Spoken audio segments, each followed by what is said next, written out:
G'ijduvon tumani Sog'liqni saqlash bo'limida 2026-yil qish mavsumida amalga oshirish rejalashtirilgan ustuvor vazifalar: aholini skrining tekshiruvlari bilan to'liq qamrab olish, malakali, sifatli yordam ko'rsatishni ta'minlash, onalar va bolalar o'limini kamaytirish, nogironlikni kamaytirish, sog'lom turmush tarzini keng targ'ib qilish maqsadida quyidagi chora-tadbirlar rejalashtirilgan.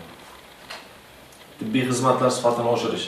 Joriy yilda tumanda rejalashtirilgan 73.962 nafar bemordan birinchi chorakda 18.000 nafar bemorni davlat mablag'lari byudjeti hisobidan turli yo'nalishlarda davolanishni tashkil etish. Tibbiy ko'riklar va skrining tadbirlar tashkil etish. Tug'ish yoshidagi ayollarni tibbiy ko'rikdan o'tkazish. 40 yoshdan yuqori aholi yuqori qon tomir va endokrin kasalliklarini erta aniqlash va bo'yicha skrining tekshiruvlaridan o'tkazish. 55 yoshdan yuqori ayollarda reja asosida tibbiy ko'rikdan o'tkazish. 2 va 10 yoshdagi bolalarni germentoz kasalliklarini tekshirish. 45-65 yoshdagi ayollarni mammografiya orqali ko'krak bezi saratonini erta aniqlash.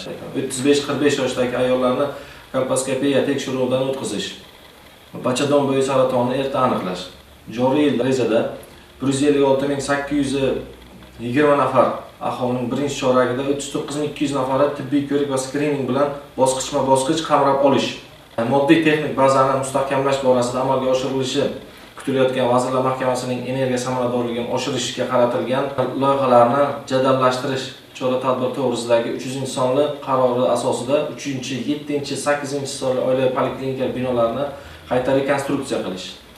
Kadrlar salohiyatini oshirish. 8 nafar malakali mutaxassislarni Turkiya davlat respublika ilmiy amaliy tibbiyot markazlarida malaka oshirishga yuborish.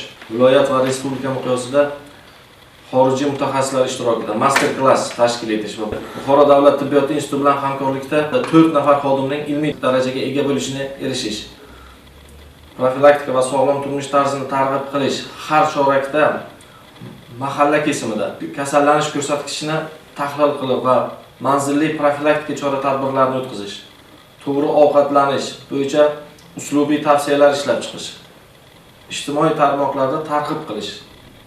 Joriy yilda rejada 70 ta mahallada 69.965 ta xonadon birinchi chorak uchun 17.400 ta xonadon haftalik sog'lom ovqatlanish menyularini ishlab chiqish.